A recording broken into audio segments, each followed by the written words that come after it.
นี่พี่น้องนี่แบบนี้นี่งามแบบนี้ยังบ่โอเคนี่ยังบ่ทันได้เจริญเติบโตยังปานบ่อยากงามปานใดโอ้โธ่แมงใหม่กินหมดใบนี่โตที่กินนี่พี่น้องนี่ตะกะแตนกกนี่ตายพี่น้องโอ้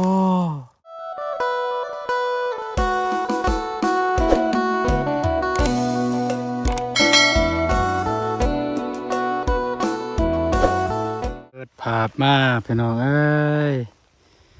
มาตูนมาสวนเด้อพี่น้องนะมาหอดสวนแล้วพี่น้องเนาะเจ้าก็สิมาเยี่ยมยามมาจอบเบิ่งสวนเป็นจังไดพี่น้องดนแล้วบ่ได้มาตั้งแต่เสียหญ้าแล้วพุ่นละพี่น้องเนาะเอากราบทักทายสบายดีเด้อสบายดีพ่อแม่พี่น้องหมดสุขทุกคนยินดีต้อนรับ2อาตูนแนลเส้นเก่าเส้นเคยพี่น้องเนาะมากับฝนตกพี่น้องฝนก็บ่ได้ค่อยหนักปานใดตกฝนฝอยซื่อแต่กันบ่นุ่งผ้ายางมันก็เปียกเบิดนั่นแหละพี่น้องเอ้ยเปียกคือกันอันนี้นุ่งผ้ายางมาเลยโอ้เส้นทางลำบากขนาดนี่ต้องได้ใส่หมวกกันน็อกมาเลยได้พี่น้องหมวกกันน็อกเนี่ยบ่แม่นว่าไปในเมืองจึงใส่บ่แม่นได้พี่น้องหมวกกันน็อกเนี่ยกฎของมันคือหมวกกันกระทบแบบเผื่อว่าจังซั่นจังซี่มีหมวกกันน็อกมันก็กันผลกระทบแน่จากการสมมุติว่าเฮารถล้มบ่จังซี่ นี่จังซี่มาสวนแห่งทางยากจังซี่พี่น้องเนาะโอเคพี่น้องเอ้ยเดี๋ยวเบาตูนสิพาพ่อแม่พี่น้องเลาะเบิ่งตามสวนว่าเป็นจังไดพี่น้องเนาะหญ้าที่เสียไว้ตายเบิดบ่แล้วก็สิเบิ่งกกกาแฟมันโอเคบ่พี่น้องเนาะไปเริ่มต้นกันตั้งแต่นี้เลยพี่น้องนี่พี่น้องนี่แบบนี้นี่งามแบบนี้อันนี้บ่ได้ยอดมันบ่ได้ตันบ่ได้ปิดนี่งามแบบนี้ที่น่าเป็นห่วงตัวนี้นี่แค่นี้ได้เยอะ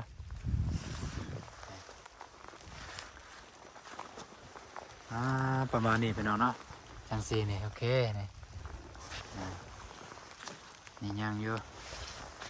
ไปเดี๋ยวพาพี่พาน้องไปเลาะเบิ่งตามสวนนี่ก็ได้อยู่พี่น้องเนาะนี่เก็บใส่ปุ๋ยแล้วพี่น้องเอ้ยจุดประสงค์ที่ประตูนมาเมื่อนี้ก็มาเบิ่งว่ามันติดบ่ความหมายของประตูนมันติดบ่หรือบ่นะก็แบบนี้แหละพี่น้องเนาะนี่สิถ้ามียอดใหม่แสดงนี่มันยอดใหม่แล้วนี่แสดงว่ามันติดแล้วนี่มันติดแล้วนี่แต่ประตูนสิใส่ปุ๋ยบัดนี้หลังจากใส่ปุ๋ยแล้วเราก็สิฉีดบำรุงให้บางทีว่ามีแมงไหม้บ่พยุพยาธิเสื้อบ่แถวนี้ฉีดขามันประมาณนั้นพี่น้องแล้วก็สิเลาะไปเบิ่งว่ากกใดแน่ที่มันบ่ได้ก็สิได้ปลูกแทนพี่น้องนี่ทางนี้ก็ถือว่าโอเคอยู่แบบนี้ยังบ่โอเคนี่ยังบ่ทันได้เจริญเติบโตยังปานใด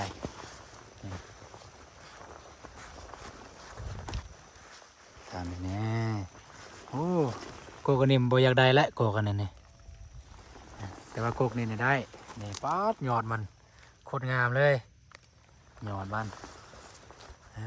แบบนี้แต่ว่าพอได้มีกำลังใจมาเบิ่งสวนพี่น้องนี่บ่อยากงามปานใดโอ้โธ่แมงใหม่กินหมดใบนะบ่งบ่จักกินนะบ่มีไผมาดูแลอยู่นี่ก็ว่าตัวนี้พี่น้องนะไปเดี๋ยวพายางเลาะทางนี้ก่อนเดี๋ยวจึงโอ้กกนี่บ่ได้กกนี่ต้องได้เปลี่ยนพี่น้องนี่มันบ่ได้แล้วนี่ไปทางนั้นก่อนพี่น้องเนาะนี่บ่อนเทียงเก่าพี่น้องบ่อนเทียงเก่านี่ก็โอเคอยู่นี่ติดแล้วนี่เทวาญ่าเนี่ยก็กำลังขึ้นพี่น้องกำลังปรุงใหม่อีกนี่หญ้าหอบนี่เนี่ยประตูว่าปุดซีดเอาหอบนี่หอบก้อนเนี่ยก็ว่าบริซีดเพราะว่าหญ้ามันใหญ่แห้งซีดบ่ได้ บัดนี้นี่หญ้าน้อยจังซี่กำลังเกิดมาสิมันกำลังเกิดนะซีดได้เลยพอดโกกันนี่จกเมงยังมากินใบเบ้อสิบัง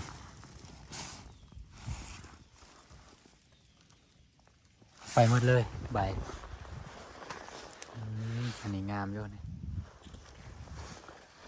ย่างเบิ่งมาทางนี้พี่น้องเอ้ยกะบ่มีกกตายเขตนี้แบบนี้ก็มีกำลังใจมายามอยู่มีกำลังใจมายามสวนอยู่แบบนี้แสดงว่าถือว่าติดมืดพี่น้องติดมืดจังซี่ก็มาแต่มาใส่ปุ๋ยนี่ซื้อไว้แล้วมาใส่ปุ๋ยแล้วก็มาใส่บาทเดียวเลยนี่ก็ขึ้นมาทางนี้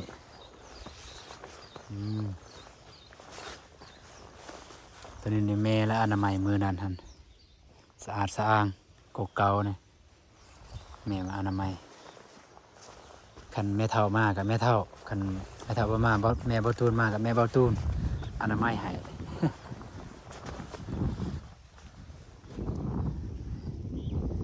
แม่แต่กกเดียวนี่แหละบ่ตูนเห็นมันแตกง่ายสิโอเคแล้วกกกันเนี่ยแตกแล้วถ้าทุกกกเป็นแบบนี้เนี่ยโอ้ครับสิตายแล้วเนี่ยพอได้แล้วตัวเนี้ยมันสิตายแค่นี้เนี่ยโอเคเยอะนี่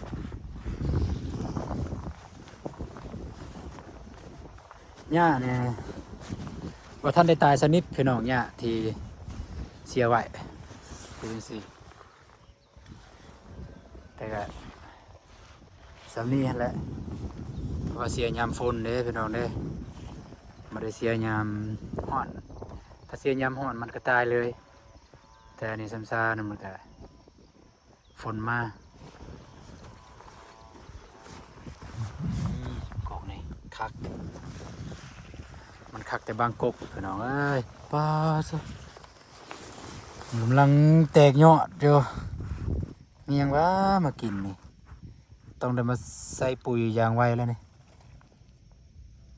บางเทื่อก็เบิ่งมืออื่นถ้าทันมืออื่นก็สิมามืออื่นพาเด็กน้อยมาใส่ปุ๋ยใส่ปุ๋ยแล้วก็ได้ฉีดยาเป็นยังเคยว่าใส่ปุ๋ยก่อนจะฉีดยาเพราะว่าคันฉีดยาก่อนแล้วมาใส่ปุ๋ยหากบ่อยากเข้าสวนพี่น้องบ่อยากเข้าเหยียบเข้าหยังเพราะว่ามียาอยู่ในหันเด้ยาฆ่าสิละยาฆ่าหญ้าบ่อยากเข้ามาเหยียบมายังอย่างสิมีผลกระทบต่อเฮานี่ต้นเดกอยังสิเนี่ยบ่อยากเห็นบันไดไปหน่อยเนาะโอ้แต่ว่าปัญหานี่โตที่กินนี่ไปหน่อยนี่ตะกะแตนทำลายพัดพืชตะกะแตนอันนี้ซีดยาเนี่ยตะกะแตนบุกไก่เลยกกนี่ตายพี่น้องโอ้บ่เห็นสามารถเบิ่งสิเบิ่งมันเกิดจากหยัง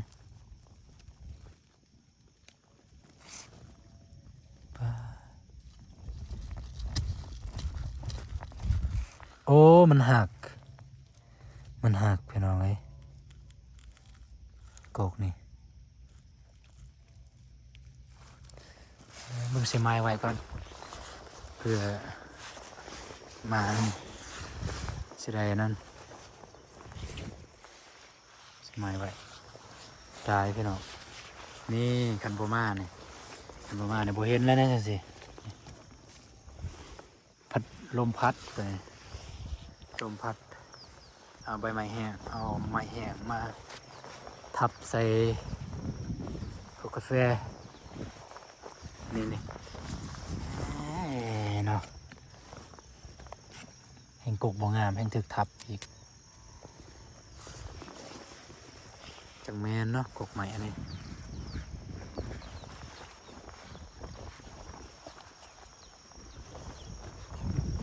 โอ้นี่บ่ตายแล้วนี่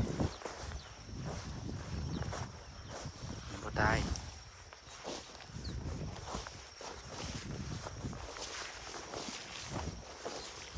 ออกมาให้มันจับดิน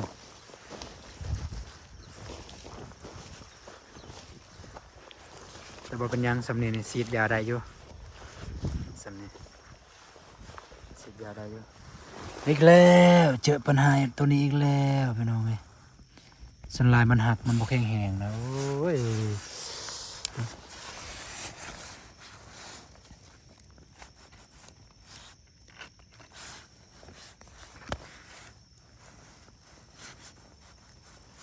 ให้มันเองใส่นี่จุ่มบ่หลบง่าย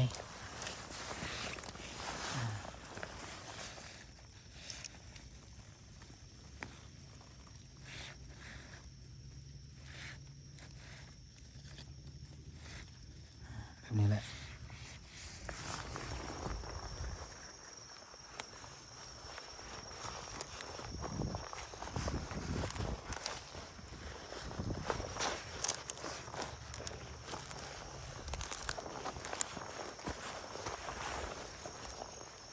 โอ้โกกนั่นคักคือกันนี่กำลังงามเลย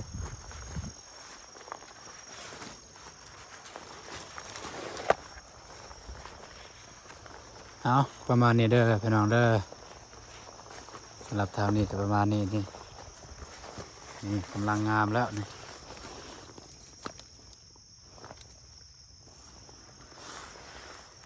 มีแต่มาใส่ปุ๋ยเพิ่มความงามให้ดินมันซื่นซุ่มแล้วก็กาแฟมันจะงามบานนี้ประมาณนี้แหละ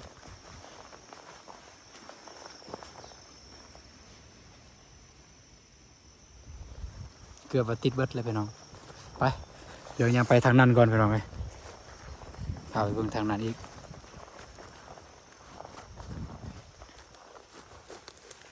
มีคอมาน้ำเนี่ยพี่น้อง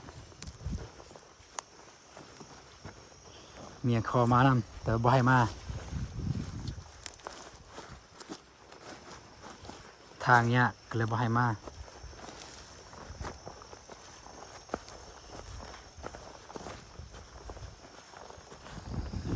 ถ้าทางบ่ยากเลยให้มาเยอะ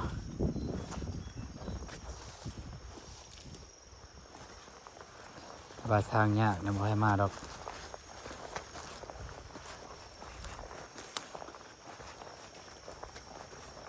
บนหนึ่งตกบนหนึ่งเศร้า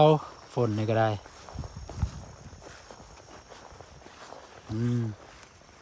คักใบแบบนี้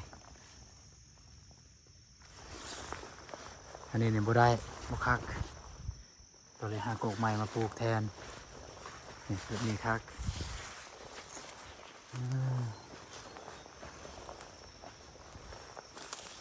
ยามไปเบิ่งทางนี้ยันมีกกตัวถึกทับถึกยังโอ้อยู่นี่บ่ได้ปลูกซ้ำพี่น้องเอ้ยนี่อีกคุมหนึ่ง2 คุม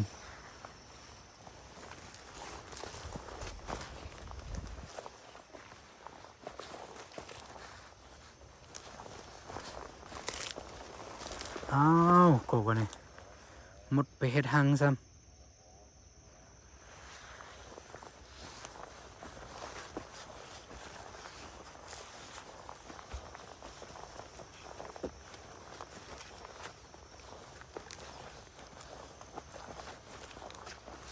ก็ค่อนข้างว่าโอเคอยู่พี่น้องเนาะ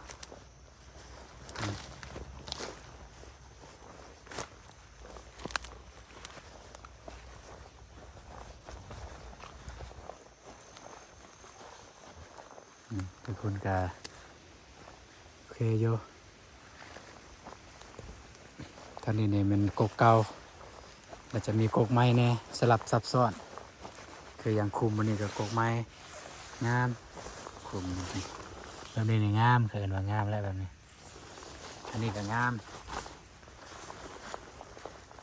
ทางลุ่มก็โอเคอยู่เดี๋ยวยามมาเบิ่งทางนี้ก่อน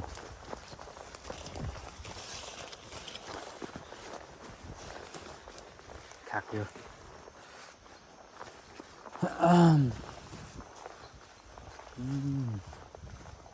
ต้องได้ฉีดยาซ้ำตัวนี้พี่น้องเนาะต้องได้ซ้ำยาคันบ่ซ้ำนี่แห้งยามฝนสิมันบ่ตายนี่เห็นบ่เขียวนี่มาซ้ำยาต้องหีบมาซ้ำเลยโอ้กุกแตงนี่มื้อนั้นหั่นนั่นเดียวอ้าวมีหมากซ้ำได้โอ้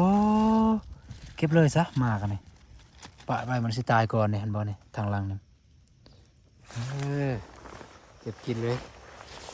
หมากนี่เอาอีกแล้วปัญหาตัวนี้พี่น้องกกาแฟมันจะหักแบบนี้แหละนี่อยู่เอาใหม่แบบนี้ใหม่แบบนี้เอา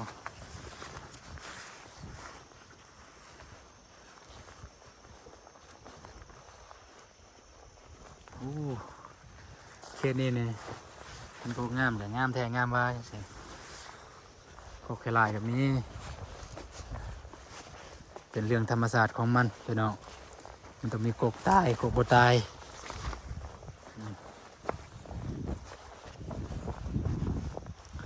มาเบิ่งทางนี้อีกพี่น้องเนาะ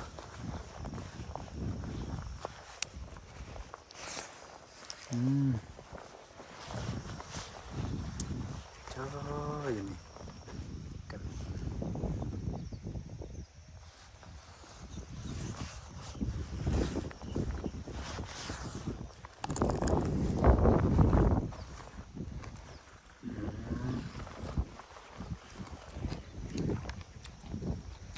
เป็นมักแต้งพี่น้อง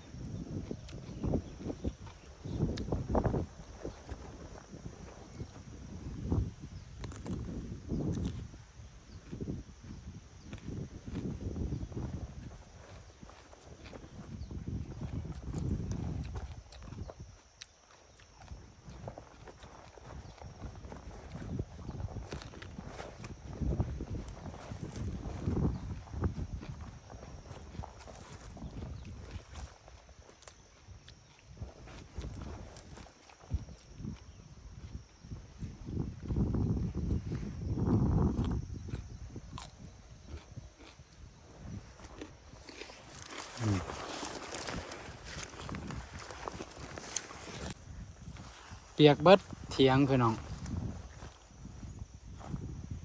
เพราะว่าได้กู้พระบาทมือนั้นหั่น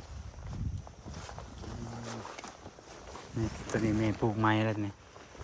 อันนี้ก็แม่ปลูกไม้เพราะมันตายที่ตัวประตูนปลูกมือนั้นหั่นนี่ตัวประตูนปลูกแล้วนี่หญ้ามันขึ้นหญ้าขึ้นไวเลยหญ้านี่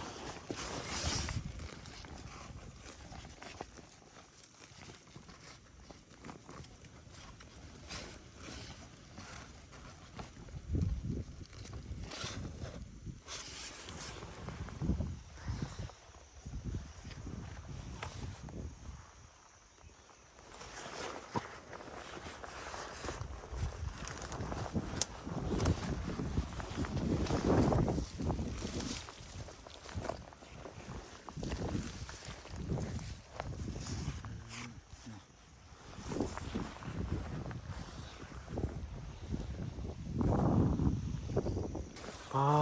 ดเห็ดพี่น้องเอ้ยโธ่เห็ดขึ้นเสียดายเด้มาสาพี่น้องเอ้ยคันมาไว้ก่อนนี่ได้อยู่นี่โอ้โหนี่คันสิได้กับตัวนี้ได้ผมสิลองขุด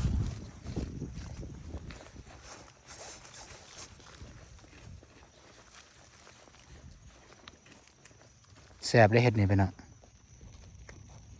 นี่พอไรแน่เคยกินเห็ดแบบนี้แซ่บทางนี้ก็ค่อนข้างว่า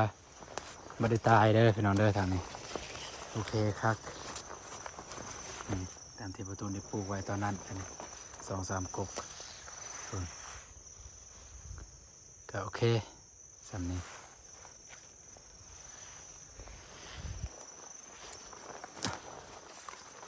ก็ประมาณนี้แหละพี่น้องเนาะสำหรับการมาเบสส่วน ให้พ่อแม่พี่น้องได้เบิ่งในครั้งนี้ประมาณนี้เด้อพี่น้องเด้อนี่งามกบกันเลยอันกบงามกับงามมันกบขี้ลายนี่ขี้ลายแห้งเลยตัวนี้มันสิเจริญเติบโตบ่ได้ประมาณนี้ฟืนนี่ยังไม่ทันได้มาเอาต้องได้มาหอบไม้อีกพี่น้องเนาะได้มาตัดสับไม่เมียนอยู่เฮือนได้เมียเกิดลูกก็จะได้ใส่ฟืนตัวนี้แหละมีหมดหลายอยู่เขตนี้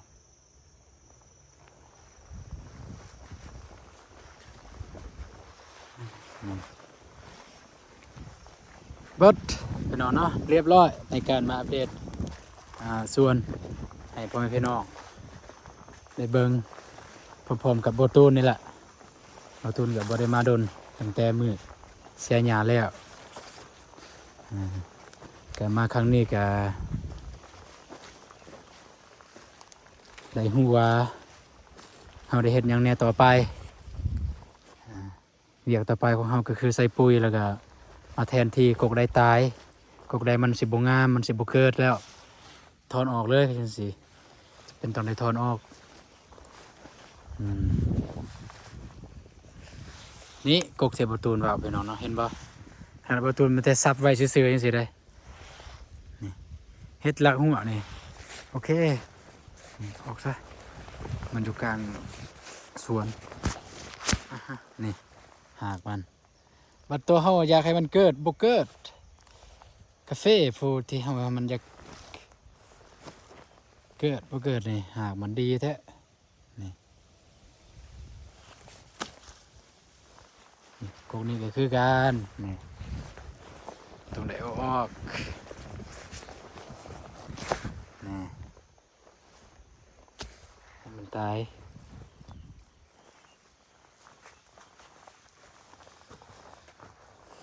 ประมาณนี้เด้อพี่น้องเด้อ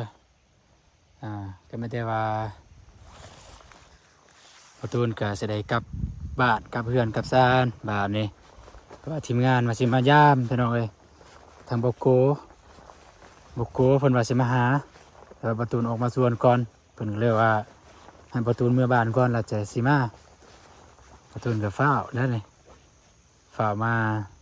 อัปเดตแล้วก็ฟ้าวเมื่อบ้านนี่เพราะว่าทางบกโกเพิ่นก็สิมาหาพี่น้องเอ้ยนี่ปะนี่ก่อนบ่ฮู้ว่าเฮือนจะได้กินหรือบ่จังหน่อยทางยากสิปะในกระตารถนี่แหละแล้วสิเบิ่งว่ามันสิได้หรือบ่พี่น้องเอ้าอยู่นี่บอนจอดรถแม่ปลูกเลยแม่ได้มาปลูกนี่บ่ต้นปลูกแต่หอบนี่ซื้อ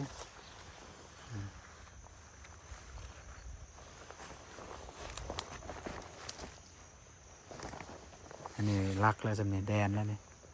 อันนี้รักกระเจ้ารักเก่าสำหรับเราขุดเนี่ยก็พูดตามนี้เลยขอบคุณสำหรับหัวเนี่ยบาตุนวาสิลอมหัวพุ่นละประมาณเดือน10ช่วงนั้นในช่วงที่ก็เกินว่า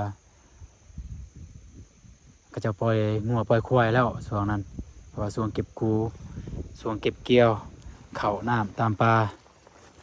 เพราะฉะนั้นสัตว์สาวาสิงผู้ใดได้เลี้ยงเพิ่นก็ปล่อยแต่ว่ายามนี้ก็จะบ่ได้ปล่อยก็จะเลี้ยงแต่ว่าเขาก็ประมาทบ่ได้เพราะว่ามันมีบางตัวที่บ่ได้มัดบ่ได้ผูกเด้ตัวนั้นแหละมันสิเลาะแต่มันเลาะเหยียบนี่แหละเลาะเหยียบผลปลูกของเฮาก็คือหลักๆมันส่วนก็หลักๆมันต้นกาแฟนี่สิ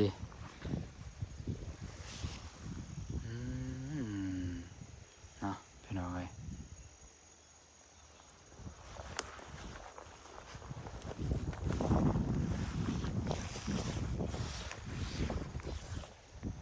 โอเคพี่น้องเนาะก็สำหรับคลิปนี้ประตูจะได้จบคลิปเพียงเท่านี้ก่อนพี่น้องเลยจะได้มือหืนมือซานก่อนก็ประมาณนี้แหละตามที่ประตูได้อัปเดตให้พ่อแม่พี่น้องได้เบิ่งนำกันว่าส่วนเป็นจังใดมันก็มีกกตายแน่มีกกบ่งามแน่ถ้ากกใดมันบ่มีหยังมากินมากัดนะมันก็งาม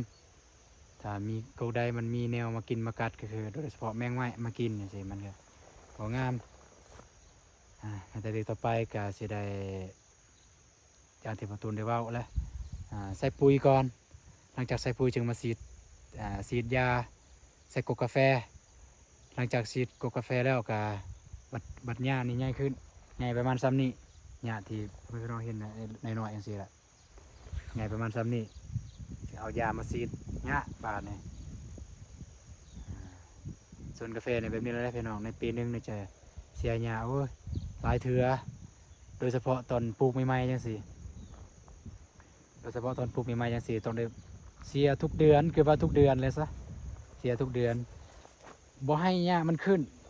ถ้าอยากให้กาแฟมันงามบ่ให้หญ้ามันขึ้นแบบนี้ก็สบายแล้วจะได้มาซีด